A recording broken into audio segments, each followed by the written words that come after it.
Praise the Lord. നിങ്ങളെ എല്ലാവരെയും blessed മോർണിംഗിലേക്ക് യേശുക്രിസ്തുവിൻ്റെ നാമത്തിൽ സ്വാഗതം ചെയ്യുന്നു.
പ്രിയരെ, അനുഗ്രഹിക്കപ്പെട്ട ഒരു പ്രഭാതം കൂടെ നമ്മുടെ ജീവിതത്തിൽ അനുവദിച്ച് തന്ന വലിയവനായ ദൈവത്തെ നമുക്ക് ഒരുമിച്ച് ചേർന്ന് നന്ദി പറയാം. എത്ര പറയും, ഞാൻ നിന്നതല്ല, എൻ്റെ ദൈവം എന്നെ നിർത്തിയതാണ്. ഒന്നുകൂടെ പറഞ്ഞു കഴിഞ്ഞാൽ 2025 ഒക്ടോബർ മാസം 3-ാം തീയതി വരെയും എന്നെയും എൻ്റെ കുടുംബത്തെയും കണ്ണിലെ കൃഷ്ണമണി പോലെ സൂക്ഷിക്കുകയും വിടുവിക്കുകയും ചെയ്ത വലിയവനായ ദൈവത്തിന് നന്ദി പറഞ്ഞുകൊണ്ട് ഈ പ്രഭാത ചിന്തയിലേക്ക് നമുക്ക് ഒരുമിച്ച് അടുത്തു വരാം. അധികാരിയുടെ മനസ്സിനെ തിരിക്കുന്ന ദൈവം. പ്രിയരെ, പ്രാരംഭവാക്യത്തിലേക്ക് സദൃശവാക്യങ്ങളുടെ പുസ്തകം 21-ാം അധ്യായം അതിൻ്റെ 1-ാമത്തെ വാക്യം. രാജാവിൻ്റെ ഹൃദയം യഹോവയുടെ കയ്യിൽ നീർത്തോട് കണക്കിന് ഇരിക്കുന്നു, തനിക്കിഷ്ടമുള്ളിടത്തൊക്കെയും അവൻ അതിനെ തിരിക്കുന്നു. പ്രിയരെ, ഈ പ്രഭാതത്തിൽ ദൈവം നമ്മുടെ ഇടപെട്ട അനുഗ്രഹിക്കപ്പെട്ട വചനത്തിനായി നമുക്ക് ഒരുമിച്ച് ചേർന്ന് ദൈവത്തിന് നന്ദി പറയാം. ഈ പ്രഭാതത്തിൽ ഞാൻ നിങ്ങൾ ചിന്തിക്കുന്നത് അധികാരിയുടെ ഹൃദയത്തെ തിരിക്കുന്ന ദൈവത്തെക്കുറിച്ചാണ്. നിങ്ങൾ വിശ്വസിക്കുന്നവരാണെങ്കിൽ നിങ്ങളുടെ മുകളിൽ നിൽക്കുന്ന അധികാരികളുടെ മനസ്സിനെ തിരിക്കുവാനായിട്ട് ദൈവത്തിന് കഴിയും. നമ്മൾ കുറിവാക്യമായി വായിച്ചത് രാജാവിൻ്റെ ഹൃദയത്തെ തിരിക്കുന്ന ദൈവത്തെക്കുറിച്ചാണ്. അവൻ ഇഷ്ടമുള്ളിടത്തേക്ക് അവൻ അതിനെ തിരിക്കുന്നു എന്ന് പറയുമ്പോൾ ഒരുപക്ഷെ എന്നെ കേൾക്കുന്നവർ പറയുന്നുണ്ടാകാം, രാജാക്കന്മാരുടെ ഹൃദയമല്ലേ? എന്നാൽ ഈ സമയത്ത് നിങ്ങൾ ശ്രദ്ധിക്കണം, നിങ്ങൾ ജോലി ചെയ്യുന്ന സ്ഥലത്ത് നിങ്ങളുടെ മുകളിൽ നിൽക്കുന്ന അധികാരികൾ ഒരുപക്ഷെ നിങ്ങൾക്ക് വിരോധമായിട്ടായിരിക്കാം നിൽക്കുന്നത്. ആ പട്ടണത്തിലെ ചില അധികാരികൾ അല്ലെങ്കിൽ ഗവൺമെൻറ്റിലെ ചില അധികാരികൾ നിങ്ങളുടെ പേപ്പറുകളെ തടഞ്ഞു വെച്ചിട്ടുണ്ടാകാം. ജോലി സ്ഥലത്ത് ഉയർച്ച തരാതെ ഹല്ലേലൂയ എന്നും പ്രതികൂലത്തിൽ നിർത്തിയിരിക്കുന്ന ചിലരുണ്ടാകാം. പക്ഷെ ഞാൻ ആത്മാവിൽ വിളിച്ചു പറയാം, പ്രാർത്ഥനയ്ക്ക് അധികാരികളുടെ മനസ്സിനെ തിരിക്കുവാൻ കഴിയും. കാരണം എൻ്റെ ദൈവമാണ് നിങ്ങളുടെ മുകളിൽ നിൽക്കുന്ന മുഴുവൻ അധികാരികളെയും ആക്കി വെച്ചിരിക്കുന്നതെന്ന് ഞാൻ നിങ്ങൾ മനസ്സിലാക്കിയാൽ നമ്മൾ ആ വിഷയത്തിനകത്ത് പ്രാർത്ഥിക്കാൻ സമയമെടുക്കാൻ തുടങ്ങും. ഈ പ്രഭാതത്തിൽ തിമോത്തിയോസിൻ്റെ ലേഖനം 1 തിമോത്തിയോസ് 2-ാം അധ്യായം അതിൻ്റെ 1-2 വാക്യങ്ങളിലേക്ക്. എന്നാൽ സകല മനുഷ്യർക്കും നാം സർവഭക്തിയോടും ഘനത്തോടും കൂടെ സാവധാനതയും സ്വസ്ഥതയുമുള്ള ജീവനം കഴിക്കേണ്ടതിന് 2-ാമത്തെ വാക്യം, വിശേഷാൽ രാജാക്കന്മാർക്കും സകല അധികാരസ്ഥന്മാർക്കും വേണ്ടി യാചനയും പ്രാർത്ഥനയും പക്ഷപാതവും സ്തോത്രവും ചെയ്യണമെന്ന് ഞാൻ സകലത്തിനു മുമ്പേ പ്രബോധിപ്പിക്കുന്നു. തിമോത്തിയോസിനോട് പൗലോസ് പറയുകയാണ്, സകല മനുഷ്യരും സ്വസ്ഥതയും സാവധാനവുമുള്ള ജീവിതം കഴിക്കേണ്ടതിന് സകല രാജാക്കന്മാർക്കും അധികാരികൾക്കും വേണ്ടി ഞാനും നിങ്ങളും പ്രാർത്ഥിക്കേണ്ടത് ആവശ്യമാണ്.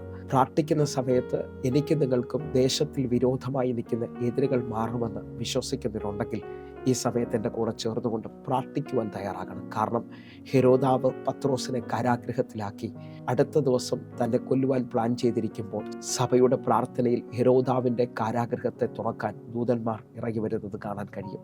എന്നെ കേൾക്കുന്നവരുണ്ടെങ്കിൽ നിങ്ങളുടെ ജീവിതത്തിനകത്ത് വഴി തുറക്കുവാൻ, നിങ്ങളുടെ ജീവിതത്തിനകത്ത് അത്ഭുതങ്ങളെ ചെയ്യുവാൻ ദൈവത്തിൻ്റെ ദൂതന്മാർക്ക് കഴിയുമെന്ന് നിങ്ങൾ വിശ്വസിക്കുന്നവരാണെങ്കിൽ നിങ്ങൾ പ്രാർത്ഥിക്കാൻ തുടങ്ങണം. എൻ്റെ ജീവിതാനുഭവം ഞാൻ നിങ്ങളോട് പറയാം. എൻ്റെ മൂത്ത മകന്, ഞാൻ ആ സമയത്ത് മറ്റൊരു രാജ്യത്തിലായിരുന്നു. ആ രാജ്യത്തിൽ ഇന്ത്യൻസിന് അത്ര പരിഗണനയില്ലാത്ത രാജ്യമാണ്. അവിടുത്തെ സ്കൂളിൽ എൻ്റെ മകനെ ചേർക്കാൻ ചെന്നപ്പോൾ അവിടുത്തെ സ്കൂളിലെ പ്രിൻസിപ്പാൾ എന്നോട് പറഞ്ഞു, ഇപ്പോൾ ഇന്ത്യൻസിൻ്റെ കോട്ട ഇല്ല, ഇവിടെ വേക്കൻസി എല്ലാം ഫുള്ളായിരിക്കുകയാണെന്ന് പറഞ്ഞു. എനിക്ക് മനസ്സിലായി പ്രാർത്ഥിച്ചാൽ ലഭിക്കുമെന്നുള്ളത്. ഞാൻ ആ രാത്രിയിൽ ചില സമയമെടുത്ത് പ്രാർത്ഥിച്ചിട്ട് അടുത്ത ദിവസം പതിവ് പോലെ വീണ്ടും എൻ്റെ മകനുമായി ഞാൻ ആ സ്കൂളിൽ ചെന്നപ്പോൾ അന്ന് കണ്ട അധികാരി തന്നെയാണ്, ആ പ്രിൻസിപ്പാൾ തന്നെയാണ്. പക്ഷെ ഞാൻ കയറി ചെല്ലുന്നത് കണ്ടപ്പോൾ തന്നെ ഓടി വന്ന് പറഞ്ഞു, നിങ്ങൾക്ക് വേണ്ടി സീറ്റുണ്ട്, വാ, നിങ്ങൾക്ക് വേണ്ടിയുള്ള കാര്യങ്ങൾ ചെയ്തു തരാമെന്ന്. കാരണം ഒരു രാത്രിയിൽ പ്രാർത്ഥിക്കുമ്പോൾ അധികാരിയുടെ ഹൃദയത്തെ ദൈവം തൊട്ടു എന്ന് ഞാൻ വിശ്വസിക്കുന്നു.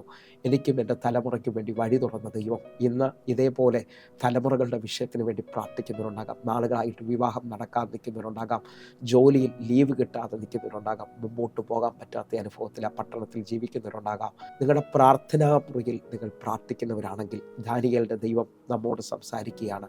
ദാനിയേൽ പ്രവചനം 2-ാം അധ്യായം അതിൻ്റെ 21-ാമത്തെ വാക്യം. അവൻ കാലങ്ങളെയും സമയങ്ങളെയും മാറ്റുന്നു, അവൻ രാജാക്കന്മാരെ നീക്കുകയും രാജാക്കന്മാരെ വാഴിക്കുകയും ചെയ്യുന്നു, അവൻ ജ്ഞാനികൾക്ക് ജ്ഞാനവും വിവേകികൾക്ക് ബുദ്ധിയും കൊടുക്കുന്നു. എന്നെ കേൾക്കുന്നവരുണ്ടെങ്കിൽ കര ഉയർത്തിപ്പിടിച്ച് ഈ മിനിറ്റിൽ നിങ്ങൾ പറയണം, അവൻ രാജാക്കന്മാരെ നീക്കുകയും രാജാക്കന്മാരെ വാഴിക്കുകയും ചെയ്യുന്നവരാണ്. വിശ്വസിക്കുന്നതിനുണ്ടെങ്കിൽ എൻ്റെ ദൈവം ഉന്നതന്മാർക്ക് മുകളിൽ നിൽക്കുന്നവരാണ്. ആത്മാവിലൊന്ന് സ്വീകരിക്കുന്നവരുണ്ടെങ്കിൽ യോസേഫിനെ കാരാഗ്രഹത്തിൽ നിന്ന് മന്ത്രിപദത്തിലേക്ക് കൊണ്ടുപോകാൻ എൻ്റെ ദൈവത്തിന് കഴിയുമെങ്കിൽ ഞാൻ ഈ പ്രഭാത മെസ്സേജ് സംസാരിച്ചു കൊണ്ടിരിക്കുമ്പോൾ തന്നെ ചിലവരെ ഉയർച്ചയുടെ സമയം വെളിപ്പെടാൻ പോകുന്നു. നിങ്ങൾ പ്രാർത്ഥനയിൽ ഒന്നുകൂടെ നിൽക്കുമെങ്കിൽ നിങ്ങളുടെ ജീവിതത്തിനകത്ത് അത്ഭുതങ്ങൾ സംഭവിക്കാൻ പോവുകയാണ്. സുവിശേഷത്തിന് വിരോധമായി ഈ കാലഘട്ടം ഉയരുമ്പോൾ നിങ്ങൾ വിശ്വസിക്കുകയും പ്രാർത്ഥിക്കുകയും ചെയ്യണം. കാരണം നമ്മുടെ ദൈവം ആരും സഹായമില്ലാത്തവർക്ക് വേണ്ടി പ്രവർത്തിക്കുന്നവരാണ്. ഒന്നുകൂടെ ഒന്ന് പറഞ്ഞാൽ സഭാപ്രസംഗിയുടെ പുസ്തകം 5-ാം അധ്യായം അതിൻ്റെ 8-ാമത്തെ വാക്യം.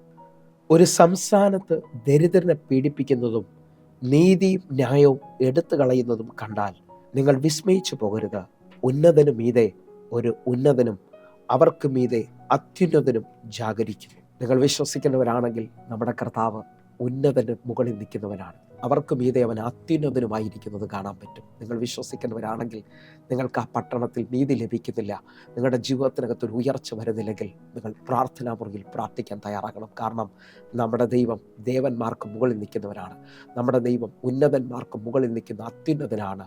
97-ാം സങ്കീർത്തനം അതിൻ്റെ 9-ാമത്തെ വാക്യം കൊണ്ട് നമുക്ക് ചിന്തിക്കാം. യഹോവേ, നീ സർവ്വഭൂമിക്കും മീതെ അത്യുന്നതൻ, സകല ദേവന്മാർക്കും മീതെ ഉയർന്നവൻ തന്നെ. വിശ്വസിക്കുന്നവരുണ്ടെങ്കിൽ സർവ്വഭൂമിക്കും മീതെ അത്യുന്നതനായ ദൈവം, സകല ദേവന്മാർക്കും മുകളിൽ നിൽക്കുന്ന ഉന്നതനായ ദൈവം. വിശ്വസിക്കുന്നവരുണ്ടെങ്കിൽ എൻ്റെ കൂടെ ചേർന്ന് ഞാൻ അനേക ദൈവങ്ങളിൽ ഒരു ദൈവത്തെയല്ല വിളിക്കുന്നത്, ദൈവങ്ങളുടെ മുകളിൽ നിൽക്കുന്നവൻ, the king of king, the lord of lord. ആത്മാവിൽ സ്വീകരിക്കാൻ പറ്റുന്നെങ്കിൽ സ്വീകരിച്ചോ. എൻ്റെ ദൈവം അവനെപ്പോലെ മറ്റൊരാളില്ല. എൻ്റെ ദൈവത്തെപ്പോൾ ഉയർന്നവനായി വേറാളില്ല. അവൻ എനിക്ക് വേണ്ടി പ്രവർത്തിക്കുമെന്ന് നിങ്ങൾ വിശ്വസിക്കുന്നവരാണെങ്കിൽ ഈ സമയത്ത് നാളുകളായി ഉയർച്ചയില്ലാത്തവർ, ജോലി സ്ഥലത്തൊരു എഴുന്നേൽപ്പില്ല, ലീവ് കിട്ടുന്നില്ല, കുടുംബമായി ഒരുമിച്ച് താമസിക്കാൻ പറ്റുന്നില്ല ഒക്കെ പറയുന്നവരുണ്ടെങ്കിൽ ഈ പ്രഭാത മെസ്സേജ് നിങ്ങൾക്ക് വേണ്ടിയുള്ളതാണ്. ഞാൻ ആത്മാവിൽ വിളിച്ചു പറയാം, നെഹമ്യാവിൻ്റെ ദൈവം അധികാരികളുടെ ഹൃദയത്തെ തിരിക്കാൻ പോകുന്നു. നിങ്ങൾ എൻ്റെ കൂടെ ചേർന്നുകൊണ്ട് നെഹമ്യാവിൻ്റെ പുസ്തകം 2-ാം അധ്യായം അതിൻ്റെ 4-ാമത്തെ വാക്യവും 6-ാമത്തെ വാക്യവും നമ്മൾ ഒരുമിച്ച് ചിന്തിക്കാൻ പോകുന്നു. രാജാവ് എന്നോട് നിന്റെ അപേക്ഷ എന്തെന്ന് ചോദിച്ചു. ഉടനെ ഞാൻ സ്വർഗത്തിൽ ദൈവത്തോട് പ്രാർത്ഥിച്ചിട്ട്. നെഹമ്യാവ് യെരൂശലേമിൻ്റെ മതിലിടിഞ്ഞു കിടക്കുന്നു എന്ന് കേട്ടിട്ട് വളരെ വേദനയിലും ദുഃഖത്തിലുമായി തീർന്നു. അത് പണിയണമെന്നുള്ള വലിയ ആഗ്രഹത്തിൽ രാജാവിൻ്റെ അടുക്കിലേക്ക് വരികയാണ്, ഒരു ലീവ് ചോദിക്കുവാനായിട്ട്. ആ സമയത്ത് രാജാവ് അവനോട് ചോദിക്കുകയാണ്, നിന്റെ അപേക്ഷ എന്താണ്? ആ അപേക്ഷ എന്താണെന്ന് ചോദിക്കുമ്പോൾ സ്വർഗത്തിലെ ദൈവത്തോട് അവൻ പ്രാർത്ഥിക്കുന്നത് കാണാൻ കഴിയും. നിങ്ങൾ വിശ്വസിച്ചുകൊണ്ട്, നിങ്ങൾ പ്രാർത്ഥിച്ചുകൊണ്ട്, ഇന്നലകളിൽ നിങ്ങളുടെ ജീവിതത്തിനകത്ത് നടക്കത്തില്ലെന്ന് പറഞ്ഞ ചില വിഷയങ്ങളിൽ ഒന്നുകൂടെ ഒന്ന് പ്രാർത്ഥിക്കാൻ പറ്റുമെങ്കിൽ ഈ സമയം നിങ്ങളുടെ പ്രാർത്ഥനയുടെ മറുപടി വരാൻ പോവുകയാണ്. രാജാവിൻ്റെ ഹൃദയം തിരിക്കാൻ ദൈവത്തിന് കഴിയുമെങ്കിൽ ഇതാ നിങ്ങൾ വിശ്വസിച്ച് എസ്തേറിൻ്റെയും മൊർദെഖായിയുടെയും ദൈവം രാത്രിയിൽ രാജാവിൻ്റെ ഉറക്കം കെടുത്തിയതായി കാണുകയാണ്. നിങ്ങൾ വിശ്വസിക്കുന്നവരാണെങ്കിൽ എൻ്റെ ദൈവം നിനക്ക് വേണ്ടി ചില അധികാരികളെ തൊടും, നിനക്ക് വേണ്ടി ചില പേപ്പറുകളെ സാങ്ഷനാക്കി തീർക്കും. ഒരു വഴിയും തുറക്കുന്നില്ല എന്ന് പറയുമ്പോൾ ഭാരപ്പെടരുത്. ഈ മണിക്കൂറുകൾ പ്രാർത്ഥനയോടെ നിൽക്കാൻ തയ്യാറാകണം. നെഹമ്യാവ് പ്രാർത്ഥനയോടെ രാജാവിനോട് മറുപടി പറയാണ്. നെഹമ്യാവിൻ്റെ പുസ്തകം 2-ാം അധ്യായം അതിൻ്റെ 6-ാമത്തെ വാക്യം. അതിന് രാജാവും രാജ്ഞിയും അരികെ ഇരുന്നു. നിന്റെ യാത്രയ്ക്ക് എത്ര നാൾ വേണം? നീ എപ്പോൾ മടങ്ങി വരുമെന്ന് എന്നോട് ചോദിച്ചു. അങ്ങനെ എന്നെ അയക്കുവാൻ രാജാവിന് സമ്മതമായി. എന്നെ കേൾക്കുന്നവരുണ്ടെങ്കിൽ നെഹമ്യാവിൻ്റെ ദൈവം രാജാവിൻ്റെ ഉള്ളത്തെ തിരിച്ചതായി കാണുന്നു.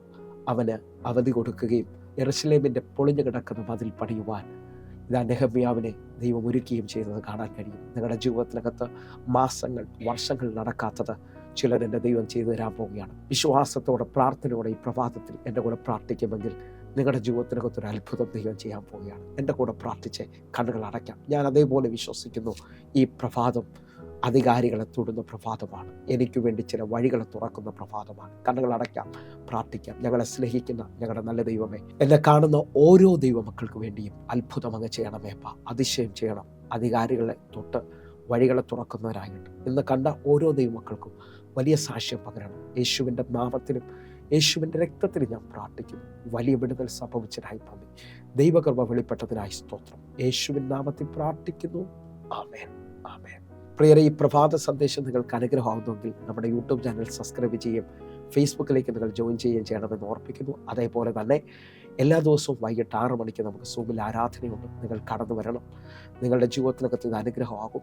വേഗത്തിൽ തന്നെ പ്രാർത്ഥനാ വിഷയത്തിന് വേണ്ടി നിങ്ങൾ വിളിക്കുകയും ചെയ്യണമെന്ന് ഓർപ്പിക്കുന്നു. കർത്താവ് നിങ്ങളെ അധികത്തിൽ മാനിക്കട്ടെ. God bless you. ആമേൻ.